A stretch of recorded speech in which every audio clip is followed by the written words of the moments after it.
Ooh. Hello, everyone. My name is KJ, and I am the host of Great Talk and Entertainment official channel. Please subscribe to my YouTube channel and hit that notification button so you can always be updated with all my latest content. So, today I have a very special guest. He's a man who loves to 3D print, he loves Marvel, DC, Star Wars, the Power Rangers, and the most underrated show, but needs to come back, the Beetleborgs, or the Big Bag Beetleborgs, the one and only Dylan. What's going on, guys? I'm Dylan from Quest4nostalgia, and like you said, I teach how I do 3D printed props, all the things you see behind me here. I've got full in-depth tutorials on everything, and yeah, even the underrated stuff like Beetleborgs. I like to throw it back like the name entails, Quest4nostalgia. So I try to do those deep cuts every once in a while. Awesome. So, can you tell us your journey that got you to inspire in 3D printing? Yeah, so it was actually my buddy. So I have a best friend named Ben. He's actually going to be the best man in my wedding, and he got into 3D printing. He saw people like Frankly Bill on, TikTok and stuff like that, and he got into it about a year before I did. And so he got it, and I was like, "Oh my gosh, that's so crazy. I can't even imagine 3D printing in my house. Like that sounds wild. It sounds like the future, just crazy things." And he was doing it, and he was doing it a lot and enjoying it and making really cool props. And I was like, you know what, I'm going to give this a try. And so, decided to jump into it, use 3D printer off of Facebook Marketplace. And that's where my journey started. I started with printing, Mandalorian helmets because they were pretty simple, and so I did that. And I printed an Iron Man helmet right off the bat. And I had three goals right off of the start of 3D printing. It was like dream things were all of the Power Ranger helmets, Beetleborgs, and an Iron Man suit. And now these things exist in my house. So it was pretty cool to start the journey that way. So yeah, it was completely because my buddy Ben saw Frankly built. And I know you how you mentioned that. Do you build like props like weapons to certain Yeah. characters? And can you name a few that you have made and you're working on? Yeah, so on my channel, you can see a full tutorial for a life-size Buster Sword from Final Fantasy VII. That was actually the first video that transitioned my YouTube channel from video gaming into 3D printing. I actually started my channel off as a gaming channel. I was doing variety games, doing little bits of reviews, like throwback reviews for games like Psychonauts and Kingdom Hearts and stuff like that. So you see on this wall is a lot of games, and that was my focus. And then I got into 3D printing and I made the Buster Sword. And there was like a few videos about Buster Swords, but there wasn't really an in-depth guide, like all of the, nooks and crannies, all the little detail pieces that you need to make the Buster Sword. And I was like, I'll just film it while I make mine. And I posted that, and that video did really well. And I was like, oh, I guess, people like to see the 3D prints. And so I kept going with that. So the Buster Sword was number one. I also have a lightsaber tutorial for Qui-Gon from episode one. I've also done Cal Kestis's lightsaber from Jedi Fallen Order. And then my next build actually is going to be the Gunblade from Final Fantasy VIII or Kingdom Hearts Leon's Gunblade. Oh wow. And that's really awesome that you took something that wasn't like how to do tutorials and you took it upon yourself and you made it into like a reality to help others who want to learn how to do what you do in 3D printing. I think that's awesome. Like, and you just went with it. Like you went with the punches. And Yeah. what are some things that like a beginner would want to know that needs to know if they want to get into 3D printing? Um, so early on stuff like no one that it's not plug and play. It's getting there. It's getting to the point where 3D printing actually is becoming closer and closer to you just send the file to the printer and it does it with things like the K1 Max and Bamboo's printers. Those printers are getting pretty wild. But when I was getting into it, and there still is a learning curve to it. So it can be very frustrating because it's not like you send a picture to your printer and it gives you a sheet of paper and you get a picture. This is, you have to level the bed, you have to learn about the temperature temperatures that you want to run the plastic and all these different things. So do to your fullest. The 3D printing community is so good. I mean, there's so much information out there for you to learn. And I try to be one of those people. I have tutorials on how to level your bed, tutorials on how to size helmets to your head. I try to be very in depth. But like, I built this Iron Man here myself, but in general, it also was through so much knowledge that I've gained from so many other creators as well. So it's a individual project, but it's a team effort at the same time. The 3D printing community is very, very cool and so willing to help and reach out. And you can always message me and I'll point you in the right direction of either resources or just can answer a question. And when it comes to like owning like more than one, how many do you own, and how many would you tell somebody in the beginning how many 3D printers should they work up to as a goal? Yeah. Yeah. So right now I have two FDM printers, which are the ones that do regular plastic they go from bottom and they build upward. Very small resin printer that can do very nice details. Like this is a Sora action figure, from Kingdom Hearts. I don't know if it's focused yet here, but this figurine here is very high detail. This comes off of a resin printer. So I have one of those. It is very small. I do like having one tiny resin and one big FDM printer. That's where I would say start with just FDM, honestly. Just start with your big FDM printer. People used to say to get in with the Ender 3, which was really to like cut helmets up into four pieces. I would say get something around the CR10 size, which is 300 by 300 build plates. The Elegoo Neptune 3 Max or something like that is one like that as well. That's a great size to be able to do a helmet in one go, so that makes it a lot easier for you to not have to cut everything to a million pieces and then glue it all together. So maybe just start with one of those, and then the next thing may be to go with a tiny resin one. So that way, if you have something like the Green Ranger, if it has the gem that can be printed separately, you can do the print of the helmet on the FDM and then do the gem on the resin printer. So it comes out really sharp and nice. A bunch of little things like that. This Iron Man suit is majorly printed on my big printers, but there are small things, small screws, or just small detail pieces that I throw on the resin printer to make it really pop. Awesome. And as you pointed out, your Iron Man suit, what is the one that you're like very proud of, that you're like, yeah, I did that? The Iron Man suit is shocking. And like I just got my pictures back from Fan Expo Chicago. So like I just unveiled this suit and I'm just now getting the pictures back. I released a reel today in Instagram, and it is mind blowing to see the pictures of what you made and like just seeing it in the room. It is wild to have something that big in there. This Beetleborg was my baby for sure. Like this is a dream come true. There is just not that many in the world. You got to think like who is making the Beetleborg helmet? You know, I mean, it can't be that many people, right? So in general, having that is so different. I love this thing, and I thought this was going to be my like creme de la creme, my top tier, favorite thing of all time. But that Iron Man suit, it just, I mean, seriously, it just like brought me to tears the first time I got to fully wear it and see it. It just, you just don't even know. Like, I put the suit on and I had never seen myself in it at the con. And then the first picture I saw of myself in it, you're just like, man, it's super emotional. It was crazy. That's awesome. And what since you showed the Beetleborg helmet, in your opinion, should Hollywood take another crack at that series? I mean, I clearly would love that, but do I think it would ever happen? Probably not.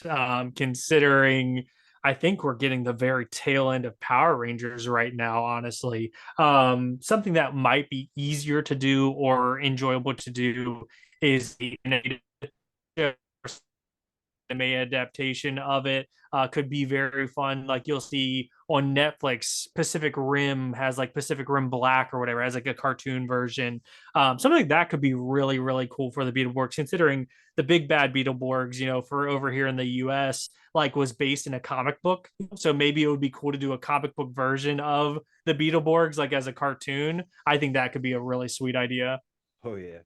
I was just talking to a friend and I said that they should do a horror version of it, like a little dark and Okay. gritty, because I was telling my buddy Yeah. that I remember as a kid that there would be like these teenagers that would go to this like haunted house. There's like a vampire, a Yeah. mummy, a werewolf, I think a Frankenstein, and then I forget the main goofy character. I Jay forget. Leno is a poltergeist. So yeah, Yeah, he looks and like I Jay Leno, Flabber. and I always remember the vampire wanted to like drink people's blood. And they'd always like, no, you can't. And they did it in a clean way. But I always thought it'd be cool if they made a horror Yeah. version, put it on Netflix or Yeah. something. Or even just a horror episode at least, Yeah. like a Halloween really are trying to get the kids or something. That would be funny. And I want to see it like a little dark and gritty where maybe there's a little blood. Maybe the vampire does like bite some Yeah. people and you see the blood just, I just think that'd be cool. Yeah. And I can think of many. I think like Tom Holland should be in it. I'll just say, I'm just gonna put that out there in the world. I don't know. Tom Holland, I love him as our Spider-Man, but he's a little bit overcast at this point for me. He's following that Chris Pratt route where, like, gosh, 4 or 5 years ago it was Chris Pratt everything, and I got burnt out of Chris Pratt. So I really like Tom Holland as Spider-Man. I really do. But yeah, I do not need him in anything else. Right. Now, you mentioned Star Wars. So, can you explain like the first time you tried to make a lightsaber and how did you feel when you finally accomplished the right way, the right one that you feel like, yeah, I did that. Yeah, so the first lightsaber I did was actually the Jedi Fallen Order one, and I also have a background in miniature painting. So I painted Warhammer figurines, gosh, almost 10 years ago. Actually, exactly 10 years ago at this point. So I used to paint figurines, and the lightsaber, that one, they're built in very small pieces. So that one actually was very reminiscent of painting in a small Warhammer figurine, painting small details like wires and buttons and things like that. So it was actually very easy for me to do. And it was really a nice print to do too, because it comes in such small pieces. You don't have to worry. Like sometimes it was scary when you're very early on into printing and you put a print on for 3 days, you're like nervous the entire time that it's going to fail within one of those days. 3 days feels like it's such a long time to wait. Whereas the lightsabers, you just have like these small hour-long prints to do, and then all of a sudden you click them all together, and then you have a nice, lightsaber to do. So it was actually fairly easy for me. It wasn't nerve-wracking, and since it was like miniature painting, it was just very cool. And then having it at the end was awesome. I love the Jedi Fallen Order games, and so that was awesome to have one from that. And then Qui Gon's Episode One. People hate on Star Wars Episode One, but that was like my kid. That was what came out when I was a kid. I wasn't alive in the '70s, so Episode One was my first Star Wars. That was for me. I had watched Star Wars as a kid, but like that was mine. Up at the very top here, I don't know if you'll be able to see it or not, but I have so many Star Wars Legos up here. And up here is the pod racers. I loved pod racing from Episode One. Sebulba's pod racer was so big and chunky and cool, and so also Qui Gon versus Darth Maul, then versus Obi-Wan. That fight scene, the Duel of Fates, that song, everything about that was super cool. So making Qui Gon's lightsaber from that was also just amazing. That's actually probably one of my favorite props as well, because that one is just so well done. And I have a tutorial on my channel for that one as well. Awesome. And that I watched that Star Wars growing up too. And my all-time favorite character, hands down, is Anakin Skywalker slash Darth Vader. Yeah. Because my last name is Walker. And so I always felt like, Yeah. okay, I was unknowing born in my own little mind in a weird way. I thought I could be a Jedi in my own I way. got you. Like I've always been a fan of the prequel to the newer ones and to what we see on the Disney Yeah. Plus. Like I Star Wars is number one, and then Marvel's two, DC three. I mean that because There you go. to me it's like I see all your like Mandalorian helmets there, and I Yeah, see got like you get it, this one's you my get baby. it. This one's my baby. This is my comic book Mandalorian. Yeah. This is actually my first 3D print here, and I love the way that the cell shading came out on this thing, kind of like Borderlands, kind of like comic book. This is my favorite one for sure. Wow. I I like would them. like to do Anakin's pod racing helmet with the goggles. I think that would be a really fun one to make as well. Oh yeah. Have you made the one the Dark Vader helmet and from the Obi-Wan Kenobi where it's I kind of like haven't yet. Nope. cut off? So um eventually, so Mike, I've just been working through all of the Power Rangers. I would love to have a helmet from each movie as well. So like I would love to go through and have Clone Trooper phase 1, phase 2, stormtroopers, a scout trooper, a Vader. I definitely eventually on the channel there's going to be more and more Star Wars helmets. And now, are you? I think I can see it. I think I see the answer. But are you a fan of like anime, like from Dragon Ball to One Piece and so forth? And what have Yes. you maybe made in the 3D printer that is Yeah. anime? So I haven't done a ton with anime yet as well. I'll get one piece for you here. Um,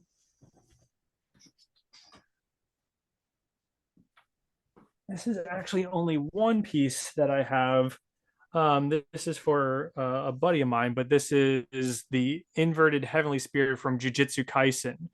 So this is Awesome. really new, and this is a gift to a buddy. He's gonna do the wedding videography for me, and so I had to make him a cool prop for a cosplay that he does. I also have done Madara's gun buy, but that's not 3D printed. I actually made that out of wood. I made a real live wood one for my best friend as a gift for Christmas, and so it was like 6 foot tall. It was giant. So he has, yeah, Madara is his favorite character. So I made a Madara's gun by. But besides that, I don't think I have any other anime pieces. I've got like a dual disc up there from Yu-Gi-Oh when I was a kid. But yeah, like right now, I'm actually watching Dragon Ball Z Kai. I just started watching Digimon again last night. Literally last night, watched episode 1 of that. I'm printing a Digivice right now, actually, as well. Oh, So I have a I need it. Digivice that's I need to pay you one for one of those. yeah, I got one of those cooking right now, so that's gonna be fun to do. But yeah, I haven't done tons of anime yet, but there's plenty of things that I would love to do for sure over time. Awesome, man. And what what life advice would you give? This is to the audience out here for their dreams. Yeah, yeah, just go after it. Just start, that's really it. God, I've tried to do YouTube 5 million times since I was a kid, and yeah, it's like I'm very grateful that I tried again. Like I mean, gosh, I've had 6 or 7 channels, throughout my life, just trying, and them all failing or not having the time or the money to be able to even do it. And so like right now, things are really cooking for me over on YouTube. YouTube's really growing. I'm also making a lot of connections in the 3D printing community with amazing designers, 3D modelers and other builders and things like that. And it was just the fact that I tried again. I tried one more time, and there's been these parts to these times where the growth stagnates and it plateaus really hard, and it feels like, should I change? Should I move it on to something different? Whatever. And it's like, no, just make it through this storm, and if you make it through the storm, you're going to come out on the other side and it's going to keep growing. So just stick with it, just start, and then just stick with it. That's really it. And can you tell the audience where they can find you? I know you mentioned your YouTube channel, but could you tell your YouTube channel and all any other social medias that they should be following you? Yeah, so I'm Quest the number 4 nostalgia, and that's on all social media platforms. YouTube is my baby. That's my bread and butter. I really love long form content. I love teaching how I do everything. So YouTube is my number one. But then yeah, I've been making short form content for Instagram and also for TikTok now. So you can follow all those. I'm sharing different things on all those platforms, and yeah, would love to see you guys over there. Awesome. And I just want to thank you so much for this. And everybody, definitely, I'm going to put all his links in the description bio of this video. You definitely need to check out Dylan. This guy is inspirational, very knowledgeable, and he's a really, really cool guy. And obviously he's also mentioned that he's been at different Comic Cons. So definitely if he posts something that he's gonna be in a state or a city, definitely see that man because he's got a lot of knowledge. And you know what? He teaches us that we can be ourselves and be comfortable in our own skin. So thank you, sir. Thank you. Thank you, KG. Thank you for having me. And don't forget to subscribe to this YouTube channel, Great Talking Entertainment official channel, baby. Thank you and peace out.